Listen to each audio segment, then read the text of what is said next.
ఈ ఇండస్ట్రీలో ఎంతో మంది నటులు జనాల్లో మంచి గుర్తింపు సంపాదించుకున్న తర్వాత రాజకీయాల్లోకి రావడం చూస్తూనే ఉన్నాం. ఉదాహరణకు అన్నగారు ఎన్టీఆర్ స్టార్ హీరోగా గుర్తింపు తెచ్చుకున్న కొంతకాలం తర్వాత తెలుగుదేశం పార్టీని స్థాపించి సీఎం గా ఆంధ్ర రాష్ట్రాన్ని పాలించారు. ఆ తర్వాత స్టార్ హీరోలు ఎందరో రాజకీయ ప్రవేశం చేసినా కూడా ఎన్టీఆర్ గారి లాగా రాజకీయాల్లో అందుకు ఎదగలేకపోయారు. ఇక స్టార్ హీరోలే కాకుండా కమెడియన్లకు కూడా ఏదో విధంగా సాధించాలని రాజకీయ ప్రవేశం చేశారు. కానీ వారు రాజకీయాల్లోకి వెళ్లి ఇటు సినిమా ఆఫర్లు కోల్పోతూ అటు రాజకీయాల్లో ఆశించిన ఫలితాలు లేక విమర్శల పాలవుతున్నారు. ఈ జాబితాలో ముందుగా గుర్తొచ్చే పేరు కమెడియన్ ఆలీ. సిద్ధకోక చిలక చిత్రంతో తన కెరియర్ ని మొదలుపెట్టిన ఆలీ కమెడియన్ గా, హీరోగా తెలుగు ఇండస్ట్రీలో ఎంతో మంచి గుర్తింపు సంపాదించుకున్నాడు. ఆలీ కమెడియన్ గా ఎక్కువ శాతం సినిమాల్లో పవన్ కళ్యాణ్ గారి సినిమాలో నటించేవాడు. ఆలీ ఎప్పుడైతే వైఎస్ఆర్సీపీ పార్టీలో ప్రవేశించాడో మిత్రద్రోహి అంటూ పవన్ కళ్యాణ్ అభిమానులు ఆయన టార్గెట్ చేస్తూ కామెంట్ చేయడం మొదలెట్టారు. దానికి కారణం ఏంటంటే అలీ గారు పవన్ కళ్యాణ్ గారి గురించి ఇష్టం వచ్చినట్లుగా నోటికి వచ్చినట్లు మాట్లాడమే. ఎంతైతే మాత్రం ఆ పార్టీలోకి వెళ్ళినంత మాత్రాన గత కొన్ని 25 ఏళ్లుగా అనుబంధం ఉన్నటువంటి ఒక వ్యక్తి గురించి పూర్తిగా తెలిసిన తర్వాత కూడా నెగిటివ్ గా మాట్లాడేసరికి జనసేన పార్టీ కార్యకర్తలు గాని పవన్ కళ్యాణ్ అభిమానులు గాని ఈ విషయాన్ని జీర్ణించుకోలేకపోయారు. ఇక దీంతో ఆయన టార్గెట్ చేయడం మొదలెట్టారు.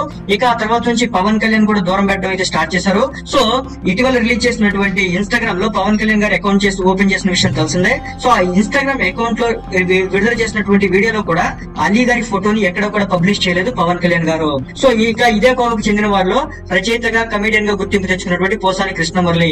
ఈయన పొలిటికల్ ఎంట్రీ ఇచ్చి ప్రస్తుతం అటు సినిమాల్లో ఇటు రాజకీయాల్లో కూడా ఉన్నాడు. సో ఉన్నప్పటికీ కూడా అటు సినిమాల్లోనూ ఇటు రాజకీయాల్లో ఫలితాలు అనుకున్న మంచి ఫలితాలు దక్కించుకోలేకపోతున్నారు.